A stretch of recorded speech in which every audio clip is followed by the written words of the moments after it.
Alhamdulillah nahmaduhu wa nasta'inuhu wa nastaghfiruhu wa nu'minu bihi wa natawakkalu alayhi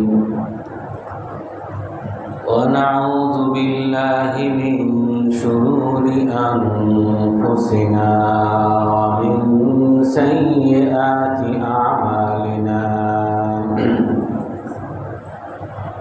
من يهده الله فلا مضل له ومن يضلله فلا هادي له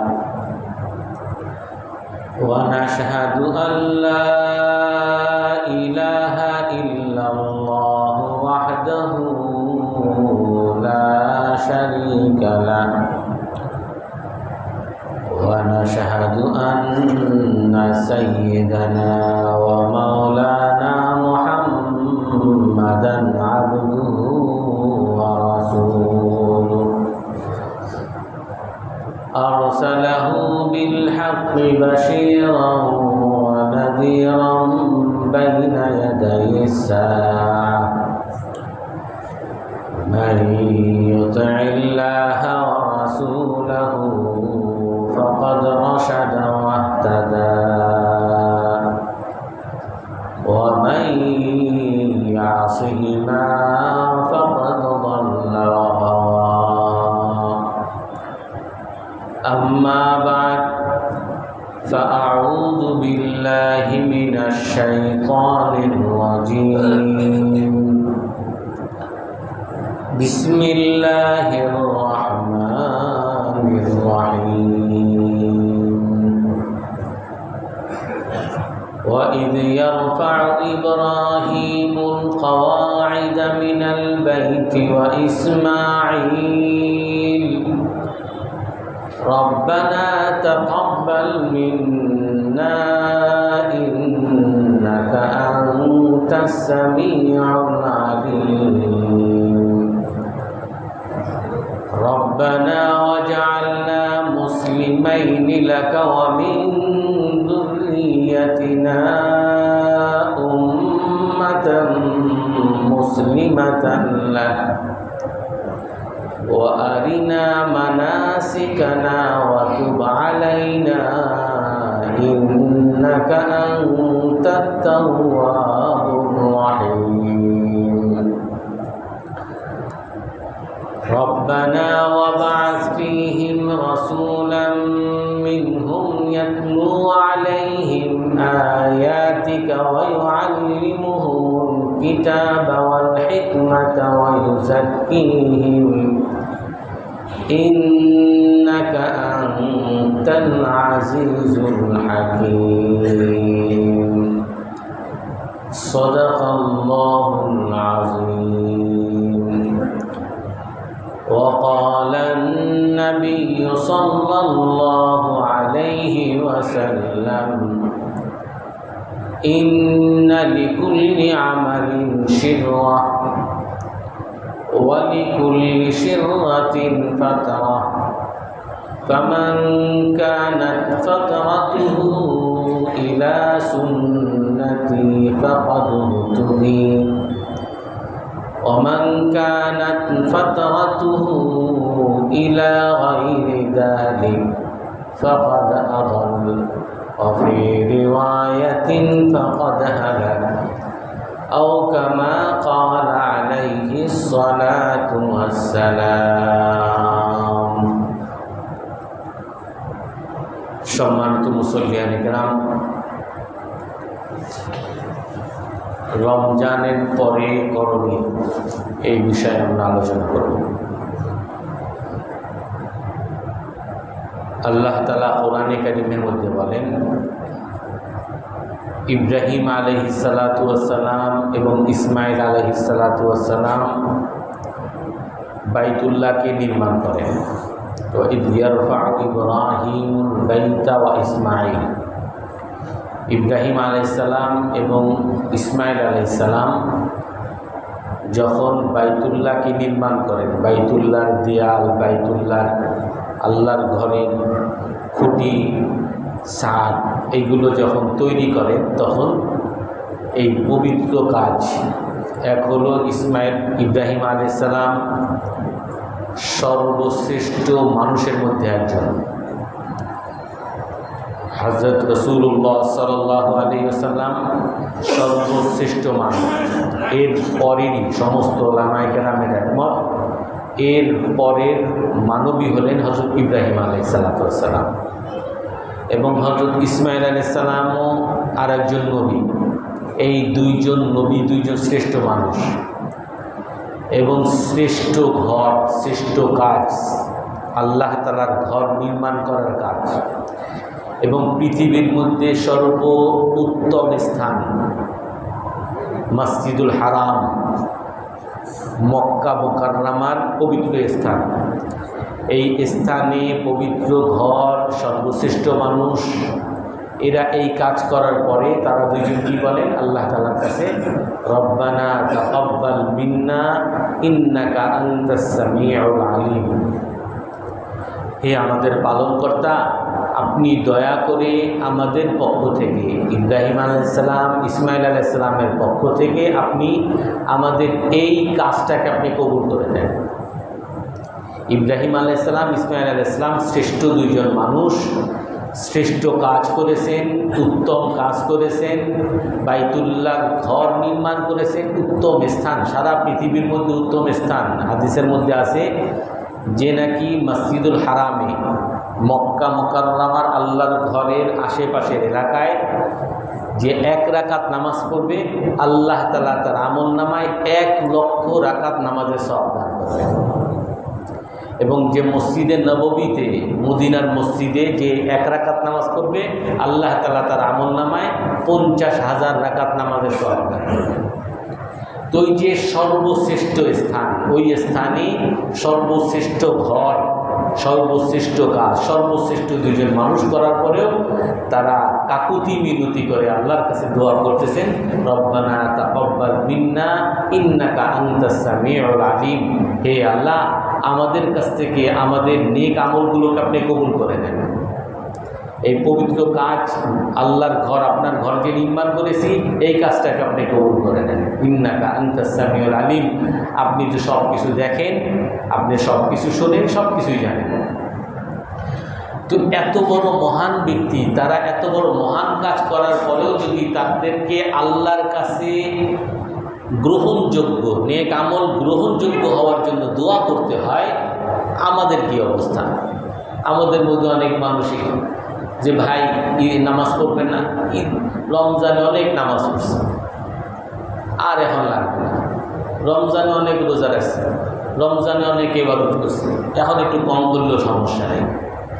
আমাদের মধ্যে এমন মানসিকতা আসে, অথচ ইব্রাহিম আলাইহিস সালাতু ওয়াস সালামের মতো শ্রেষ্ঠ মানুষ, ইসমাইল আলাইহিস সালামের মতো শ্রেষ্ঠ মানুষ, দুইজন মানুষ বাইতুল্লাহ ঘর নির্মাণ করার মতো শ্রেষ্ঠ কাজ, বাইতুল্লাহ ঘর এই সর্বশ্রেষ্ঠ স্থানের মধ্যে তারা দাঁড়িয়ে আল্লাহর কাছে দোয়া করেন, হে আল্লাহ, আমাদের এই আমলটাকে আপনি কবুল করে দেন। আল্লাহ তাআলা এক আয়াতের মধ্যে বলেন, ওয়াল্লাযীনা হুম বিরাব্বিহিম লা ইউশরিকুন ওয়াল্লাযীনা ইউতুনা মা আতাও ওয়া কুলুবুহুম ওয়াজিলাতুন আন্নাহুম ইলা রাব্বিহিম রাজিউন উলাইকা ইউসারিউনা ফিল খায়রাতি ওয়া হুম লাহা সাবিকুন। আল্লাহ তাআলা বলেন, আল্লাহ তাআলার কিছু মানুষ আছে, তারা কখনো আল্লাহর সাথে শরীক করে না, শিরিক তারা কখনো করে না, গুনাহের কাজ করে না। ওয়াল্লাযীনা হুম বিআয়াতি রাব্বিহিম ইউমিনুন, আল্লাহ তাআলার উপরে সব সময় তারা ঈমান আনে, আল্লাহকে বিশ্বাস করে। আল্লাহ তাআলাই যে সব কিছু করতে পারেন, তার মনে প্রাণে সবসময় সে বিশ্বাস করে। ওয়াল্লাযীনা ইউতুনা মা আতাউ, আল্লাহ তাআলা যেই সমস্ত কাজ করতে বলেন তারা সমস্ত কাজ করে। কিন্তু এই কাজ করার পরেও আল্লাহ তাআলার নেক আমল, নামাজ, রোজা, হজ, যাকাত, দান, সদকা, নেক আমলগুলো করার পরেও আল্লাহ তাআলা কি বলেন? ওয়াকুলুবুহুম ওয়াজিলা, তাদের অন্তরের মধ্যে ভয়, তারা ভীত সন্ত্রস্ত থাকে। কেন তারা ভীত সন্ত্রস্ত? ওয়াজিলাতুন আন্নাহুম ইলা রাব্বিহিম রাজিউন, তাদের সকলকে আল্লাহর কাছে ফিরে যাইতে হবে। আর আল্লাহ তাআলা যদি বলেন তুমি আমার জন্য কিছুই করার না, তাহলে আমার কি হবে? হযরত আবু হুরায়রা রাদিয়াল্লাহু তাআলা আনহু একটা হাদিস যখন বর্ণনা করতেন, যখনই এই হাদিস বর্ণনা করতেন তখনই বেহুশ হয়ে যেতেন। আবু হুরায়রা রাদিয়াল্লাহু তাআলা আনহু বলেন, বুখারী মুসলিমের হাদিস, যে সর্বপ্রথম জাহান্নামের উদ্বোধন করা হবে তিনজন শ্রেষ্ঠ মানুষ দ্বারা। আর তিনজন শ্রেষ্ঠ মানুষকে সবচেয়ে বড় দানশীল, তার টাকা পয়সা সব আল্লাহ রাস্তায় খরচ করছে। কি করছো? তোমার টাকা পয়সা এত দিছি, কি করছো? হে আল্লাহ, এমন কোনো মসজিদ নাই, এমন কোনো মাদ্রাসা নাই, এমন কোনো গরিব মানুষ নাই, এমন কোনো রোগী নাই, এমন কোনো দান করার ক্ষেত্র নেই যেখানে আমি দান করি নাই। মা তারাকতু মিন সাবিলিন ইল্লা ওয়া আনফাকতু। আল্লাহ তাআলা বলবেন, হ্যাঁ দান করছো ঠিক আছে, কিন্তু এই দানগুলো কেন করছো? হে আল্লাহ, আপনাকে খুশি করার জন্য। আর কেন করবো? আল্লাহ বলবেন, কাযাবতা, মিথ্যা বলছো তুমি এই দান, এই সর্বশ্রেষ্ঠ কাজ তুমি করেছো লিইউকালা আন্নাকা জাওয়াদ, মানুষ যাতে তোমাকে দানশীল বলে। দানশীল বলে ফেলছে, শেষ, আমার কাছে কিছু নেই। সর্বপ্রথম তাকে জাহান্নামে নিক্ষেপ করা হবে। আর একজন বড় আলেমকে আল্লাহর সামনে উপস্থাপন করা হবে, শ্রেষ্ঠ মানুষ। তুমি কি করছো? হে আল্লাহ, কোরআন হাদিস শিখেছি, নিজে আমল করেছি, মানুষকে দাওয়াত দিয়েছি, যেখানে খারাপ কাজ দেখেছি প্রতিরোধ করেছি, যেখানে মানুষকে দেখেছি যে তারা পথভ্রষ্ট হচ্ছে তাদেরকে গিয়ে দাওয়াত দিয়েছি, তাদেরকে বয়ান করেছি। কেন করছো? হে আল্লাহ, আপনাকে খুশি করার জন্য। আল্লাহ তাআলা বলবেন, কাযাবতা, মিথ্যা বলছো তুমি। এই যে বয়ান করছো, ওয়াজ করছো, মানুষকে ভালো কাজের দিকে ডাকছো, খারাপ কাজের প্রতিবাদ যে করছো, নিজের জীবন বাজি রেখে তুমি সত্য কথা বলছো, এই সব কিছু করছো লিইউকালা আন্নাকা কারি, যাতে তোমাকে মানুষ বড় আলেম বলে, বড় বক্তা বলে, বড় কারি বলে। তোমাকে বলা হয়েছে আমার কাছে কিছু নেই, জাহান্নামে নিক্ষেপ করা হবে। আর একজন সর্বশ্রেষ্ঠ মানুষ, তাকে আনা হবে, তুমি কি করছো? হে আল্লাহ, আপনি আমাকে জীবন যৌবন, আমাকে শক্তি দিয়েছেন, আমি আমার এই জীবন যৌবন শক্তি, আমার সমস্ত মনোবল, সমস্ত কাঠামো, সমস্ত শক্তি আমি আপনার রাস্তায়, আপনার দিনকে উঁচু করার জন্য, দিনকে মানুষের কাছে প্রচার করার জন্য জিহাদ করতে করতে নিজের জীবনকে মিলে আমি শহীদ হয়ে গেছি। হ্যাঁ, তুমি তো শহীদ হয়েছো, কেন হয়েছে? আপনাকে খুশি করার জন্য। আর আপনার কাজ করছি, আর অন্য কি উদ্দেশ্য থাকবে? আল্লাহ তাআলা বলবেন, কাযাবতা, তুমি মিথ্যা বলছো। তুমি এগুলা, এই এত নিজের জীবনকে যে তুমি উৎসর্গ করছো, নিজের জীবনকে যে কোরবানি দিছো, এই জন্য দিছো যে মানুষ তোমাকে বীর বলবে, মানুষ তোমাকে মুক্তিযোদ্ধা বলবে, মানুষ তোমার নাম স্মরণ করবে, এই জন্য তুমি করছো। এই তিনজন শ্রেষ্ঠ মানুষ, এই তিনজন শ্রেষ্ঠ মানুষ দ্বারা আল্লাহ তাআলা জাহান্নামের উদ্বোধন করবেন। আর এই জন্যই আল্লাহ তাআলা আয়াতে বলেন, ওয়াল্লাযীনা ইউতুনা মা আতাউ, যারা নামাজ, রোজা, হজ, যাকাত সমস্ত ভালো কাজ করে, কিন্তু তার অন্তরের মধ্যে ভয়, ওয়া কুলুবুহুম ওয়াজিলা, তার ভয়ে তার অন্তরের মধ্যে ভীত সন্ত্রস্ত। আল্লাহ যদি কবুল না করে, আমি এত কিছু করছি, আল্লাহ যদি কবুল না করে, উলাইকা ইউসারিউনা ফিল খায়রাতি ওয়া হুম লাহা সাবিকুন, যার অন্তরের মধ্যে এইরকম ভয় থাকবে। ঈমান কাকে বলে? আপনারা অনেকেই বলবেন, হুজুর এত ভয় দেখান, আপনারাই না রমজানের বয়ান করছেন, মান সামা রমাদানা ঈমানান ওয়া ইহতিসাবা গুফির লাহু মা তাকাদ্দামা মিন যামবি, যে রমজানের রোজা ঈমানের সাথে সওয়াবের আশা রাখবে, আল্লাহ তাআলা তার পিছনে সকল গুনাহ মাফ করে দিবেন। আপনারা এনে বলছেন, মান কামা রমাদান, যে রমজানের তারাবি পড়ছে ঈমানের সাথে সওয়াবের আশায়, আল্লাহ তাআলা তার পিছনে গুনাহ মাফ করে দিবে। যে একজন রোজাদারকে ইফতার করাইছে, আল্লাহ তাআলা তার পিছনে গুনাহ মাফ করে দিবে, তাকে জাহান্নাম থেকে মুক্তি দান করবে। আপনারা এনে বলছেন, এত ভয় দেখান কেন? আমরা বলছি, রাসূলুল্লাহ সাল্লাল্লাহু আলাইহি ওয়াসাল্লাম বলছেন, সহিহ হাদিস, আল্লাহ তাআলা কোরআনে কারীমের মধ্যে বলছেন, সবই সঠিক। কিন্তু আমার যদি কোনো নিয়তে গড়বড় থেকে যায়, আমার যদি কোনো ভুল হয়ে যায়, আমার যদি রোজার মধ্যে রোজা যেভাবে রাখার কথা সেভাবে না রাখি, আল্লাহ তাআলার কাছে যদি আমার এই আমলটা প্রত্যাখ্যাত হয়ে যায়, আল্লাহ যদি এটাকে দূর দূর করে তাড়িয়ে দেয় যে তোমার এই আমল আমি কবুল করলাম না, আমার কি করার আছে? আমি কি করতে পারবো? আল্লাহর সাথে ঝগড়া করতে পারবো? কেন দিবেন না? আপনার যেই অফিসে চাকরি করেন সে বোনাস দিবে না, এই বছর বোনাস দিবে না, ঝগড়া করবেন। রাস্তায় এরকম অনেক গার্মেন্টসের শ্রমিকরা রাস্তায় নেমে আন্দোলন করে, দিবে না, সেই চলে গেছে, কি করতে পারবেন আপনি? আল্লাহ তাআলা যদি আপনার আমলকে কবুল না করেন, আল্লাহ যদি বলেন যে না আমি তোমার আমলকে আমি পছন্দ করলাম না, কি করতে পারবো? এটাই আল্লাহ তাআলা বলেন, রাসূল সাল্লাল্লাহু আলাইহি ওয়াসাল্লাম বলেন, আল ঈমানু বাইনাল খাউফি ওয়ার রাজা। ঈমান, মুমিন হলো সে যার মধ্যে আশা থাকবে, আকাশ পরিমাণ আশা থাকবে। হে আল্লাহ, আপনি বলছেন 1000 গুনাহ করলেও আপনার কাছে যদি বলি হে আল্লাহ মাফ করে দিবেন, আপনি সাথে সাথে মাফ করে দিবেন। আপনি ঘোষণা করছেন, লা তাকনাতু মির রাহমাতিল্লাহ, আল্লাহর রহমত থেকে তোমরা নিরাশ হবে না। ইন্নাল্লাহা ইয়াগফিরুয যুনুবা জামিআ, আল্লাহ তাআলা তোমাদের সকল গুনাহ মাফ করে দিবেন। এ আল্লাহ আপনি কোরআনের মধ্যে বলছেন, আশা থাকবে আকাশ পরিমাণ, পাহাড় পরিমাণ, আশায় বুক ভরা থাকবে, সাথে সাথে অন্তরের মধ্যে ওই আকাশ পরিমাণ ভয়ও থাকবে। এই হলো মুমিন। হে আল্লাহ, আপনি যদি কবুল না করেন, আপনি যদি জান্নাত না দেন, সারা জীবন নামাজ পড়লাম, সারা জীবন দাওয়াত দিলাম, কিন্তু মৃত্যুর সময় আমার কষ্টের কারণে আমি একজনকে দেখছি, অসুস্থ মানুষ, ক্যান্সার হয়েছে, শরীরের মধ্যে জননী যখন তার ব্যথা শুরু হতো চিৎকার চেঁচামেচি শুরু করতো। একজন এসে বলে যে আমাদের ওই জায়গায় এক হিন্দু ঠাকুর আছে, সেই ঠাকুর অমুক ঠাকুরের নামে একটু পূজা করতে বলে, আপনি একটু যদি করেন তাহলে আপনি ভালো হয়ে যাবেন, আপনার ব্যথাটা কিছু থাকবে না। ওই লোকেও বাস ওই ওই ওই মূর্তির নামে পূজা করছে, আর তারপরে সে মারা গেছে। সারা জীবন নামাজ রোজা হজ যাকাত সব করার পরেও এই মৃত্যুর সময় যদি ঠাকুরের নামে পূজা করে, এর কি আর কোনো মুক্তি আছে? সারা জীবনের আমল সব বরবাদ হয়ে গেল। তো আমার এরকম কষ্টের কারণে আমি যে মৃত্যুর সময় কাফের হয়ে মরবো না, এর নিশ্চয়তা আমার কাছে কি আছে? অনেক মানুষ বলে কি করব, এই রমজান মাসে কত মানুষকে দেখলাম রোজা রাখে না। কি ভাই, রোজা রাখেন না কেন? যে আমরা ঢালাইয়ের কাজ করি, ঢালাই যারা করে, ঢালাই কাজ যারা করে তারা রোজা রাখতে পারে না, এটা সম্ভব না।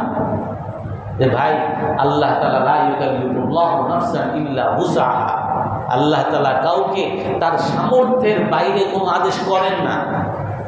আপনার এইখানে যারা ঢালাইয়ের কাজ করে, একজন মানুষের কি রোজা রাখে নাই? আমাকে দেখেন ওই যে 2 জন মোল্লা, এই 2 জনের শুধু রোজা রাখছে। এই কি আপনার চেয়ে বেশি শক্তিশালী? এ তো আপনার চেয়েও দুর্বল। এই দুর্বল, এই অসুস্থ সে যদি রোজা রাখতে পারে, আপনি কেন রাখবেন না? এরকম দেখবেন আপনার রাস্তায় রিক্সাওয়ালা জিজ্ঞাসা করবেন রোজা রাখছে? এত সারাদিন রিক্সা চালায় রোজা রাখা সম্ভব? আপনি বলেন। এই জন্য আল্লাহর কাছে সব সময় আশাও থাকবে আকাশ পরিমাণ, আল্লাহর কাছে ভয়ও থাকবে আকাশ পরিমাণ। এটাই হলো মুমিন।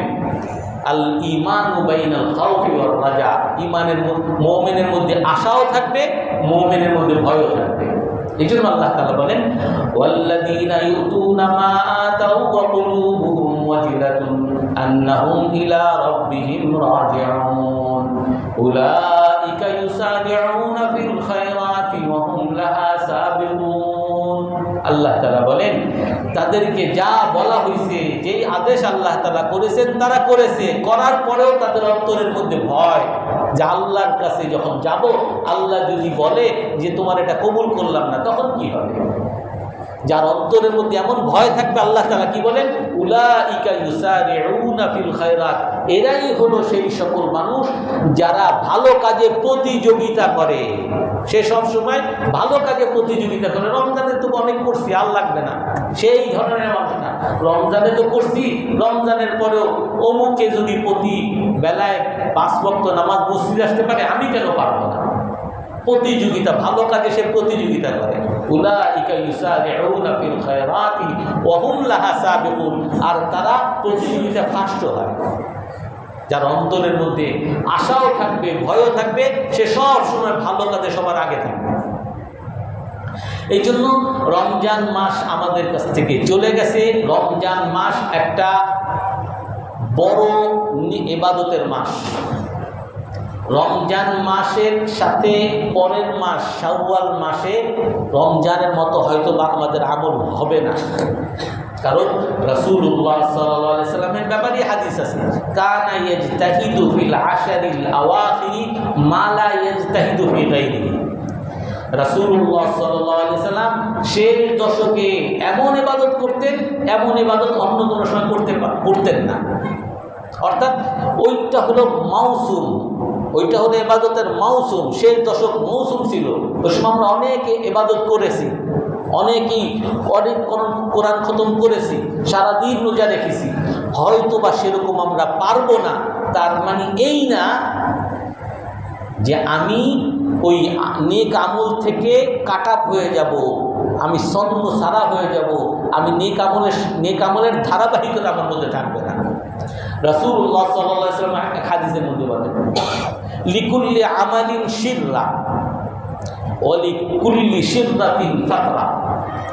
প্রতিটা আমলের একটা উত্থান আছে। আপনি রমজানের শুরুতে যখন আমরা দেখি, রমজানের শুরুতে সবাই মসজিদ পুরাটা ভর্তি, রমজান শুরু হয়েছে, তারাবি পড়বে। কিন্তু যেই রমজানের যত গত হয়, অর্থাৎ প্রথম দশকের পরে দ্বিতীয় দশকে যদি ধরেন প্রথম তারাবিতে একেবারে চারতলা মসজিদ ভরে যায়, তাহলে প্রথম 10 দিন পরে ওই চারতলার মুসল্লি থাকে না। দ্বিতীয় দশকের পরে শেষ দশকে আসলে দেখা যায় একতলায় শুধু মানুষ আছে। আমি তো দেখলাম এই সবে কদর সবচেয়ে পবিত্র দিন, 27শে রাত সবচেয়ে পবিত্র রাত, এই রাতেও দেখা গেছে যে অল্প কয়েকজন মানুষ। রাসূলুল্লাহ সাল্লাল্লাহু আলাইহি ওয়াসাল্লাম কি বলেন যে প্রতিটা আমলের একটা উত্থান আছে এবং প্রতিটা উত্থানের আবার অবনত আছে। এই উত্থান একটা উদ্যম, চঞ্চল্য, আমি অনেক নেক আমল করব, কিন্তু এটার আবার একটা পতনও আছে। কিন্তু এই পতন যে হবে, এই পতনটা হলো মানুষের পরীক্ষার বিষয়। এই পতনটা হলো দেখার। রাসূল সাল্লাল্লাহু আলাইহি ওয়াসাল্লাম সহিহ হাদিস মুসনাদ আহমদের মধ্যে আছে, সহিহ ইবনে হিব্বান তাবরানী শরীফে আছে। রাসূলুল্লাহ সাল্লাল্লাহু আলাইহি ওয়াসাল্লাম বলেন যে প্রতিটা আমলের একটা উত্থান আছে, আর এই উত্থানের একটা পতন আছে। এই পতনটা হলো মানুষের দেখার বিষয়। ফামান কানাত ফাতরাতুহু ইলা সুন্নতি ফাকাদ হুদিয়া। যার এই পতনটা আমার সুন্নতে আসবে, আমার আদর্শে আসবে, সে হেদায়েত প্রাপ্ত হবে। অনেক মানুষ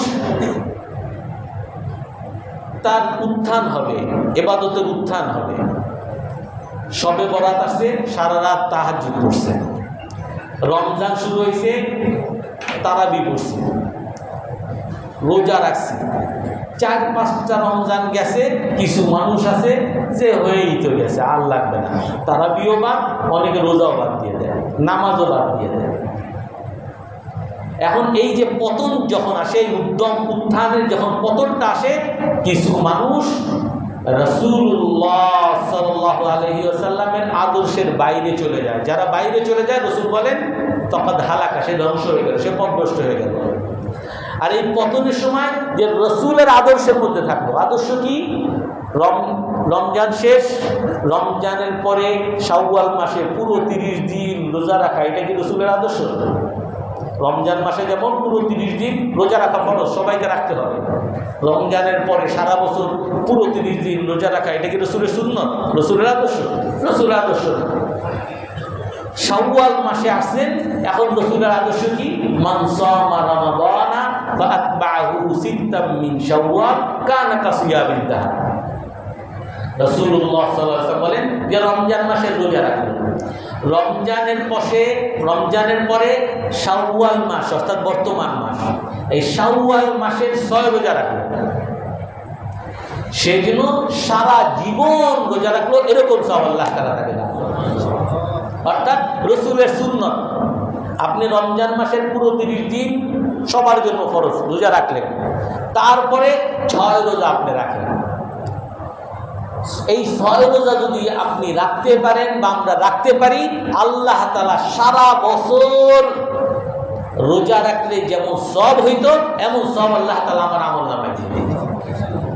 আর এই 6 রোজা রাখা কি কঠিন কাজ? 6 রোজা আপনি ধরেন প্রথম সপ্তাহে একটা রাখলেন, দ্বিতীয় সপ্তাহে আর একটা রাখলেন, তৃতীয় সপ্তাহে আর একটা রাখলেন, এইরকম করে যদি এই 4 সপ্তাহের মধ্যে অর্থাৎ পুরো শাওয়াল মাসের মধ্যেও যদি 6টা রোজা রাখেন, তাও রাসূলের সুন্নাত আদায় হয়ে যাবে। এবং পুরো বছরে আপনি যদি রোজা রাখতে চান, তাহলে প্রতি সোমবার, যদি আপনার সামর্থ্য থাকে সোমবার, বৃহস্পতিবার, আর যদি সেটাও না পারেন কমপক্ষে আইয়ামে বিদের অর্থাৎ প্রতি আরবি মাসের 12, 13, 14 বা 13, 14, 15 এই 3 দিন, এই 3 দিন আপনি রোজা রাখেন। তাহলে এইটা হলো রাসূলুল্লাহ সাল্লাল্লাহু আলাইহি ওয়াসাল্লামের সুন্নাত।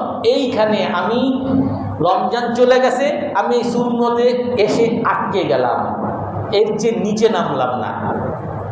আবার অনেকে আছে যে রমজানে যদি 30 দিন রাখতে পারি, আমি কেন সারা বছর রাখতে পারবো না? আব্দুল্লাহ ইবনে আমর ইবনে আস রাদিয়াল্লাহু আনহু এক সাহাবী, হে আল্লাহ রাসূল, আমার তো অনেক সামর্থ্য, আমি রোজা রাখতে পারি, সারা বছর রোজা রাখবো। উনি রোজা রাখা শুরু করছেন, রমজানের পরে লাগাতার রোজা রাখেন। রাসূল তাকে ডাকাইছেন, কি ব্যাপার, তুমি নাকি সারা বছর রোজা রাখো?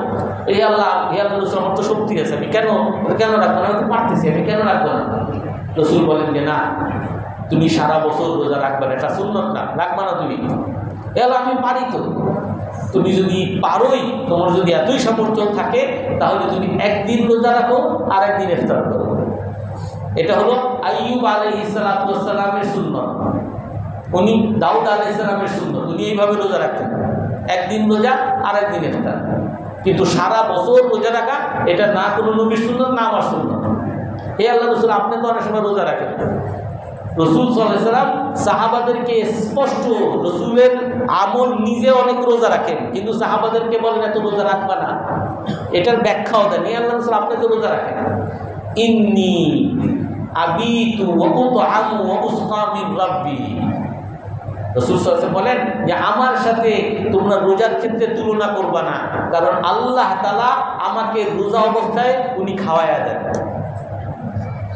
এই রোজার ক্ষেত্রে তোমরা আমার সাথে তুলনা করবে না। তোমরা যদি কেউ রাখতেও চাও, তাহলে একদিন রোজা আর একদিন ইফতার। অর্থাৎ আপনি রাসূলুল্লাহ সাল্লাল্লাহু আলাইহি ওয়াসাল্লামের আদর্শ ধরেন। একবার রাসূলের বাসায় 3 সাহাবী আসছে, তিন ধরনের। এসে বলে, রাসূল কি আমল করে বাড়িতে? আমাদের মাদেরকে জিজ্ঞেস করছেন, রাসূলের স্ত্রীগণকে জিজ্ঞেস করছেন। রাসূল রাতে ঘুমান, আবার উঠেন, তাহাজ্জুদ করেন শেষের দিকে, একদিন রোজা রাখেন, অনেকদিন রোজা রাখেন না, আবার রোজা রাখছেন, 2-3 দিন রোজা রাখছেন, আবার রোজা ছেড়ে দিচ্ছেন। ওনারা বলেন, রাসূল তো আল্লাহর প্রিয় নবী, রাসূলের সাথে আমাদের তুলনা করে লাভ নেই। তারা ঠিক করছে যে আমরা রাসূলের মতো হইতে হইলে আমরা সারা রাত তাহাজ্জুদ পড়বো, আমরা ঘুমাবো না। ইন্নী লা আনামুল লাইলা আবাদা, আমি রাতে কখনো ঘুমাবো না, কসম খাইছে। আর একজন এই করছে, রাসূলের 9টা বিবি, রাসূল তো আল্লাহ তার আগেই কবুল করে রাখছেন, রাসূলের সাথে আমার তুলনা হবে না, আমি কোনোদিন বিয়েই করবো না, বিয়ে করলেই ঝামেলা, ইবাদতে ব্যাঘাত ঘটে, আমি বিয়েই করবো না। আরেকজনে প্রতিজ্ঞা করছে, আমি বিয়েই করবো না। আরেকজনে প্রতিজ্ঞা করছে, রাসূল মাঝে মধ্যে রোজা, আমি সারাদিন রোজা রাখবো, কারণ আমার আল্লাহর ইবাদত করতে হবে। তো রাসূল এসে দেখেন, কি ব্যাপার, তোমরা 3 জনে কি প্রতিজ্ঞা করছো? একজনে বলে, হে আল্লাহ রাসূল, আমি প্রতিজ্ঞা করছি কখনো বিয়ে করবো না। আর একজনে বলে যে আমি প্রতিজ্ঞা করছি কোনো রাতে ঘুমাবো না। আর একজনে বলে, হে আল্লাহ রাসূল, আমি প্রতিজ্ঞা করছি আমি কখনো রোজা ভাঙবো না, সবসময় রোজা রাখবো। রাসূলুল্লাহ সাল্লাল্লাহু আলাইহি ওয়াসাল্লাম বলেন যে ইন্নী আনামু ওয়া আরকুদু, আমি ঘুমাই এবং রাতে তাহাজ্জুদ করি। আমি ওয়া আতাযাওয়াজুন নিসা, আমি বিবাহ করি। আর আমি রোজা ভাঙ্গিও, রোজাও রাখি, রোজা ভাঙ্গিও। ওয়া হাযা মিন সুন্নতি, এই সাহাবায়ে কেরামকে বলেন এটা হলো আমার সুন্নাত। ফামান রাগিবা আন সুন্নতি, যে আমার এই সুন্নাত থেকে, আমার এই আদর্শ থেকে যে বিমুখ হবে, ফালাইসা মিন্না, সে আমার উম্মতের মধ্যে অন্তর্ভুক্ত থাকবে না। এটা আমার আদর্শ। এর মধ্যে যারা বেশি বড় লোক হয়ে বেশি বুজুর্গি দেখাইতে যাবে, রাসূল তাদেরকে বলেন ইন্নী লা আখশাকুম লিল্লাহ, তোমরা আর আল্লাহর কাছে ইবাদত করা কতটুকু বুজুর্গ হবা, আমি তোমাদের সবার চেয়ে আল্লাহর বেশি বুজুর্গ, আমি বেশি মুত্তাকি, আমি আল্লাহর বেশি কাছের মানুষ। অতএব আমি আল্লাহর কাছে গেছি এই আমলের দ্বারা, বিবাহের দ্বারা। আমি আল্লাহর কাছে গেছি রাতে ঘুমানো এবং তাহাজ্জুদ করার দ্বারা, দিনে রোজা রাখা, রোজা ভাঙ্গার দ্বারা। অতএব যদি কেউ আল্লাহর নৈকট্য পেতে চাও, হাদা সুন্নতি, এটা আমার সুন্নত। ফামান রাগিবা আন সুন্নতি, যে আমার এই আদর্শ থেকে বিমুখ হবা, ফালাইসা মিন্না, সে আমার উম্মতের অন্তর্ভুক্ত হবে না। ফামান কানাত ফাতরাতুহু, রাসূলের হাদিসের অর্থ এটা যে প্রতিটা আমলে একটা উত্থান আছে। কিছু মানুষ আছে, অনেক যুবকরা আছে, কোনো পিসাবের মুরিদ হইতে গেছে অথবা চিল্লায় গেছে, 3 চিল্লা দিয়ে আসছে, এখন সে একেবারে পুরো পাক্কা নিয়ত, আর চাকরি করবে না, সমস্ত চাকরিতে 2 নাম্বারই, কারণ চাকরি শেয়ার করবে না, বিবাহ আর করবে না, সমস্ত মহিলারা খারাপ, সে আর বিবাহই করবে না, সে আর ঘরেই থাকবে না, কারণ ঘরের মধ্যে সবাই শুধু গীবত শেখায়ত করে, এই ঘরের মধ্যে সে থাকবে না। অর্থাৎ তার উত্থান, যে আমলের যে উত্থান হয়েছে, এই উত্থানের পরে যে পতন, এই পতনটাকে সে রাসূলের সুন্নতের মধ্যে আনতে পারে না, হয়তো বাড়াবাড়ি করে ফেলে অথবা একেবারে ছেড়ে দেয়। অনেক আছে যে এতদিন তো তাবলীগ করছি, ঠিক আছে আমি তো আসছি, আমার দাড়িটা রিকাট, পাঞ্জাবি টাঞ্জাবি সব সার, মাথায় টুপি সব সার, আগের মতো আবার বন্ধু বান্ধবের সাথে আড্ডা মার। অর্থাৎ এই উত্থান, লিকুল্লি আমালিন শিদ্রা, প্রতি আমলের একটা উত্থান আছে আর প্রতিটা উত্থানের একটা পতন আছে। ফামান কানাত ফাতরাতুহু ইলা সুন্নতি, যার এই পতনটা আমার সুন্নতের মধ্যে এসে ঠেকবে, ফাকাদ উহতুদিয়া, সে সঠিক রাস্তা পাবে। ওমান কানাত ফাতরাতুহু ইলা গায়রি যালিক, আমার সুন্নতের বাইরে যার এই পতনটা যাবে, সে পথভ্রষ্ট হয়ে যাবে। এই জন্য আমাদের রমজান চলে গেছে, রমজানের পরে আমাদের এই আমলটা আমাকে দেখতে হবে যে আমার আমলটা এখন রাসূলের সুন্নতের মধ্যে আছে কিনা। রাসূলের সুন্নত কি? বুখারী মুসলিমের একটা হাদিস, রাসূল সাল্লাল্লাহু আলাইহি ওয়াসাল্লাম বলেন, ইন্নাল্লাহা তাআলা ইয়াকুল, আল্লাহ তাআলা হাদিসে কুদসিতে বলেন, মান আদালি ওয়ালিয়ান ফাকাদ আযানতুহু বিল হাসান, যে আমার কোনো বন্ধুর সাথে শত্রুতা করবে, আমি তার সাথে যুদ্ধের ঘোষণা করলাম। আল্লাহ তাআলা বলেন যে আমার কোনো বন্ধুর সাথে শত্রুতা করবে, আমি তার সাথে যুদ্ধের ঘোষণা করলাম। বন্ধুর সাথে শত্রুতা, দেখেন আমাদের সমাজে কিন্তু এটা একটা সাধারণ ব্যাপার হয়ে গেছে। শয়তান তো সবসময় মানুষের পিছনেই লাগা আছে। আপনি দেখবেন সমাজের মধ্যে যে ইমাম সাহেব থাকবে, যে মুয়াজ্জিন সাহেব থাকবে, যে হাজী সাহেব থাকবে, যে তাবলীগ করবে, যে ধরেন কোনো পীর সাহেবের মুরিদ যে ভালো কাজ করে, দেখবেন সবার মধ্যে একটা ছড়িয়ে যাবে যে হুজুরে হইল অনেক শয়তান। এ হাজী সাহেব হইলে কি হয়েছে, সে এমনি চোখ টেরাটা দেয় টাকায়, সে অমুক মুয়াজ্জিন সাহেব, সে আর মুয়াজ্জিন সাহেব হইলে কি হবে, সে তার লেনদেন ভালো না, তার টাকা দিয়ে ভালো না, হাঁটা চলা ভালো না, কথাবার্তা ভালো না। দেখবেন আলেম ওলামা দিনদার যারা, এদের সাথে শত্রুতা করা, এদেরকে ঘৃণা করা, এদের একটা পিছনে লাগা, এদের বদনাম করা সবার মধ্যে একটা সাধারণ ব্যাপার হয়ে যায়। অথচ আল্লাহ রাসূল কি বলেন, আমি আলেম ওলামা বলতে বুঝাচ্ছি যে সাধারণভাবে আল্লাহর যদি কারা বন্ধু মানুষ থাকে, আল্লাহর নৈকট্যের যদি কিছু মানুষ থাকে, তাহলে সাধারণভাবে এই সমস্ত ইমাম সাহেব, মুয়াজ্জিন সাহেব, হাজী সাহেব বা তাবলীগের পুরান মুরব্বী এরাই হওয়ার কথা। যে কোনো ভালো মানুষ, যে কোনো আল্লাহর বন্ধু, আল্লাহ তাআলা হাদিসে কুদসিতে বলেন, মান আদালি ওয়ালিয়ান ফাকাদ আযানতুহু বিল হক, যে আমার কোনো বন্ধুর সাথে শত্রুতা করবে, আমি তার সাথে যুদ্ধের ঘোষণা করলাম। অথচ দেখবেন আমাদের সমাজের মধ্যে যারা একটু ভালো মানুষ, এদের পিছনে সবার বদনাম, অমুক খারাপ। রাসূল ছাড়া, নবীগণ ছাড়া সবার মধ্যে ভুল থাকবে, কেউ নিষ্পাপ না, সবার মধ্যে পাপ থাকবে। কেউ হয়তো ইহুদির তাকাবে, কথার মধ্যে ভুল হবে, লেনদেনের মধ্যে ভুল হবে, কিন্তু তারপরও তুলনামূলক আল্লাহর কাছে তওবার মাধ্যমে যে সুন্নতের উপরে চলার চেষ্টা করে, তাদের বিরুদ্ধে মানুষের দেখবে সবসময় নিন্দা, মানুষের শত্রুতা, মানুষের বিদ্বেষ, মানুষের ক্ষোভ সব তাদের পিছনে। আল্লাহ তাআলা হাদিসে কুদসিতে বলেন যে আমার কোন বন্ধুর সাথে শত্রুতা বিদ্বেষ রাখবে, তার সাথে আমার যুদ্ধের ঘোষণা।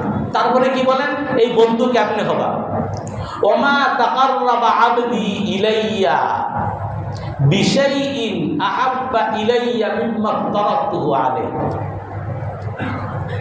আল্লাহ রাসূল হাদিসে কুদসিতে বলেন, আল্লাহ তাআলা হাদিসে কুদসিতে বলেন যে আমার বান্দা আমার নৈকট্য কেমনে লাভ করবে?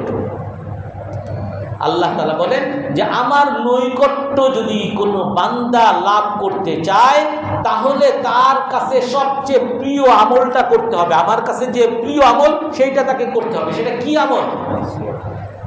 আল্লাহ তাআলা হাদিসে কুদসিতে বলেন মিম্মা তারাকতুহু আলাইহি, আমার কাছে সবচেয়ে প্রিয় আমল হলো ফরজ ইবাদতগুলো, ফরজ নামাজ, ফরজ রোজা, ফরজ হজ, ফরজ যাকাত, এগুলো হলো ফরজ আমল।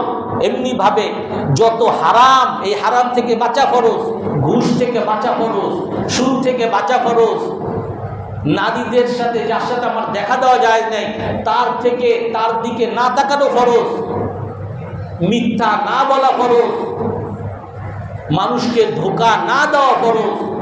এই সমস্ত ফরজ আমল যদি কেউ করতে পারে এ আমার নৈকট্য অর্জন করবে। আপনি সারা রাত তাহাজ্জুদ করেন, আল্লাহ রাসূল আল্লাহ তাআলা হাদিসে কুদসিতে এটা বলে নাই যে সারা রাত তুমি তাহাজ্জুদ করলে আমার নৈকট্য অর্জন করবা, সারাদিন রোজা রাখলে আমার নৈকট্য অর্জন করবা, এটা বলেন নাই। বলছেন তোমার উপরে যে ফরজ নামাজ, ফজরের 2 রাকাত ফরজ, এই 2 রাকাত ফরজ যদি পড়ো, আল্লাহ রাসূল অন্য হাদিসের মধ্যেই বলেন যে ফরজের 2 রাকাত ফরজ নামাজ পড়লো আল্লাহ তাআলা তার সারা দিনের জিম্মাদারি নিয়ে নেয়, দায়িত্ব নিয়ে নেয়। আল্লাহ তাআলা তাকে পতাকা দিয়ে দেয় যে তুমি আমার লোক, আমার পতাকা নিয়ে তুমি যাও, তুমি চাকরি করতে যাও, ব্যবসা করতে যাও, আমার লোক তুমি। সবাই বলো গিয়ে আমার কাছে আল্লাহর পতাকা আছে। হাদিস সহিহ হাদিসের মধ্যে বলে। এই জন্য আপনি ফজরের 2 রাকাত ফরজ, যোহরের 4 রাকাত ফরজ, আসরের 4 রাকাত ফরজ, মাগরিবের 3 রাকাত ফরজ, এশার 4 রাকাত ফরজ, এগুলো হলো ফজর, এগুলো হলো ফরজ। আপনি যদি মসজিদে এসে এই ফরজ নামাজগুলো যদি আদায় করতে পারেন, আল্লাহর নৈকট্য আপনি অর্জন করতে পারবেন। এবং আমি এটাও বলবো, আমি ঈদের দিনও এই হাদিস বলেছিলাম যে অনেক মানুষ অনেক নেক আমল নিয়ে আসবে। সহিহ হাদিসের মধ্যে রাসূল বলেন অনেক নেক আমল নিয়ে আসবে, অনেক নামাজ, রোজা, হজ, যাকাত সবই করছে, কিন্তু লা ইয়াজআলুহুমুল্লাহু হাবাআন মানসুরা, আল্লাহ তাআলা তার সমস্ত আমলকে ধুলায় মিশিয়ে দিবেন, ফু দিয়ে উড়িয়ে দিবেন। এই নামাজ, রোজা এগুলোর আল্লাহর কাছে কোনো মূল্য পাবে না। কারা তারা? আল্লাহ রাসূল বলেন লাকিন্নাহুম ইখওয়ানুকুম, তোমার ভাই, এরা তোমার বংশের লোক, তোমার প্রতিবেশী, তোমার সাথে মসজিদে নামাজ পড়ে। ইয়াখুযুনা মিনাল লাইলি কামা তাখুযুন, তোমরা যেমন মসজিদে রাতে তাহাজ্জুদ পড়ো, তারাও তাহাজ্জুদ পড়ে, কিন্তু তাদের সমস্ত আমল আল্লাহ তাআলা ফু দিয়ে উড়িয়ে দিবেন, কোনো কিছুই কবুল করবে না, প্রত্যাখ্যান করবেন। কারা তারা? ইদা খালাউ বিমাহারিমিল্লাহ ইনতাহাকুহা, যখন আল্লাহর নিষিদ্ধ, আল্লাহর হারাম কাজে তারা হারাম পরিবেশে যায়, হারাম কাজ করে ফেলে। সবাই সিনেমা দেখে, এও সিনেমায় লেগে যায়। সবাই মেয়েদের সাথে আড্ডায়, সেও আড্ডায় লেগে যায়। সবাই ঘুষ খায়, সেও ঘুষে লেগে যায়। সবাই সুদ খায়, সেও সুদে লেগে যায়। সবাই মানুষকে ঠকবাজিতে লিপ্ত হয়, সেও ঠকবাজিতে লিপ্ত হয়, হারাম কাজে লিপ্ত হয়ে যায়। হারাম কাজ থেকে বাঁচা যেমন ফরজ, এমনি ভাবে আপনি যদি হারাম কাজে লিপ্ত হয়ে যান, আপনার সমস্ত নেক আমল বরবাদ হয়ে যাবে।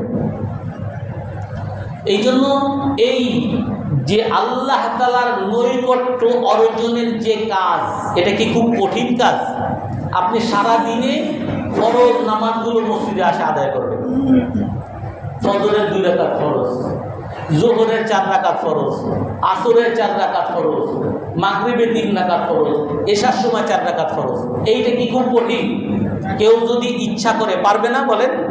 কেউ যদি চাকরিজীবী হয়, খুব ব্যস্ত চাকরিজীবী, কেউ যদি খুব ব্যবসায়ী, খুবই ব্যস্ত ব্যবসায়ী, কেউ তার পরিবার নিয়ে খুবই ব্যস্ত, কিন্তু এত ব্যস্ততার পরও এই কমপক্ষে এই কয়টা রাকাত সে মসজিদে এসে আসাটা মসজিদে এসে পড়া কারোর জন্য কি কঠিন হবে বলেন? কারোর জন্য কঠিন হবে না। এবং পাশাপাশি হারাম কাজ থেকে বাঁচা। আপনি ব্যবসা করেন, আপনার ব্যবসা করতে তো আল্লাহ তাআলা নিষেধ করেননি, শুধু মানুষকে ঠকায়েন না, আপনি সুদ নিয়েন না। অনেক মানুষ আছে না সুদ ছাড়া ব্যবসা করে, অনেক মানুষ, অনেক চাকরিজীবী আছে না ঘুষ ছাড়া চাকরি করে, অনেক মানুষ আছে না বাসায় আড্ডাবাজিতে লিপ্ত হয় না, সে তার ফ্যামিলি নিয়ে, তার পরিবার পরিজন নিয়ে সে থাকে। কেন আমাকে গুনার মধ্যে লিপ্ত হতে হবে?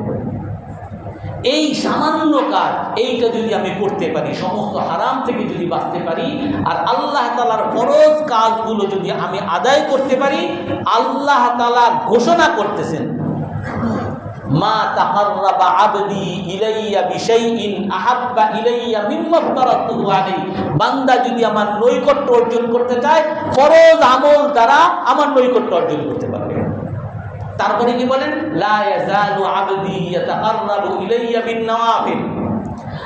ফরজ দ্বারা তো আমার নৈকট্য অর্জন করতেছে, আরো নৈকট্য অর্জন আমার করতে চায়, বান্দা আমার আরো কাছে আসতে চায়। আল্লাহ তাআলা হাদিসে কুদসিতে বলেন যে সে তখন ওই যে যোহরের সময় 4 রাকাত ফরজ পড়ছে, যোহরের আগে সে 4 রাকাত সুন্নাত পড়লো, যোহরের পরে 2 রাকাত সুন্নাত পড়লো। লা ইয়াজালু ইয়াতাকাররাবু ইলাইয়া বিন-নওয়াফিল। সে আরো কিছু নফল, আরো কিছু সুন্নাত নামাজ সে পড়ার দ্বারা আমার আরো নৈকট্য অর্জন করতে থাকে।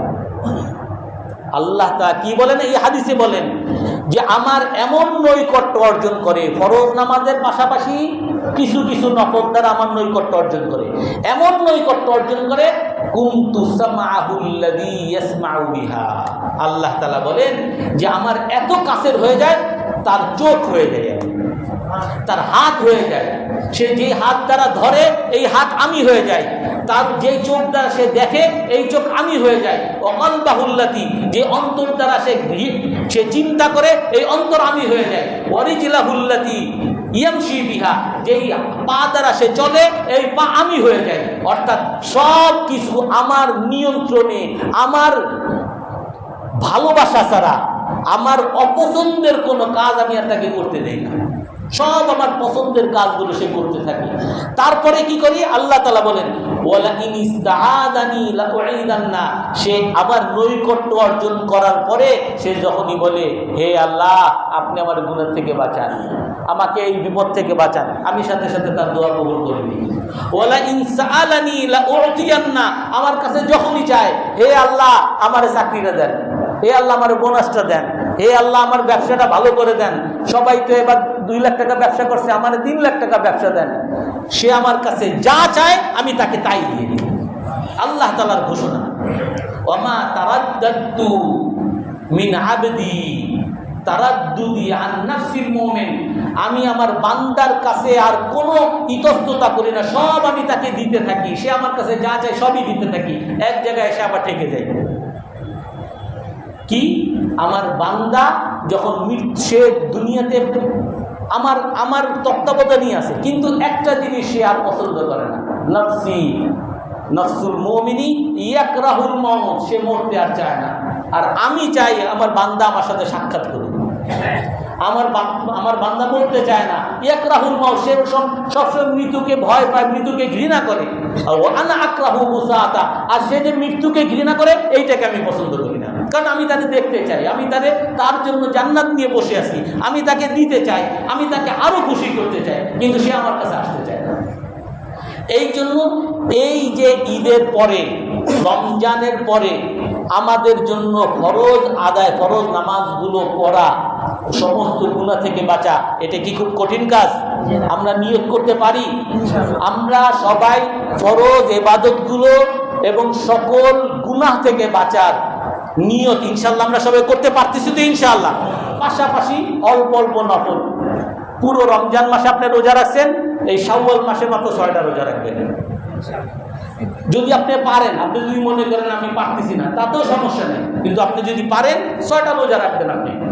এবং পাশাপাশি আপনি যতটুকু নফল, বিশেষ করে সুন্নতে মুআক্কাদা যেগুলো, ফরজ নামাজ পড়তেছেন, ফরজ নামাজের আগে ফজরের সময় মাত্র 2 রাকাত সুন্নত, যোহরের সময় আসছেন, যোহরের আগে 4 রাকাত সুন্নত, যোহরের পরে 2 রাকাত সুন্নত, আসরের আগে যদি পারেন ওটা সুন্নতে জায়েদা বলে, মাগরিবের পরে 2 রাকাত সুন্নত, এশার পরে 2 রাকাত সুন্নাত আর 3 রাকাত বিতের। এইগুলা কি খুব কঠিন কাজ? আমরা মসজিদে এসে সবাই নামাজ পড়ার নিয়ত করলাম তো ইনশাআল্লাহ, আল্লাহ তাআলা আমাদেরকে আমল করার তৌফিক দান করেন। তো আমাদের ইমাম সাহেব হুজুর এখন আপনাদের সামনে কিছু কথা বলবেন, বিশেষ করে আপনারা যে রমজান মাসে অনেক দান করেছেন, এই দানগুলো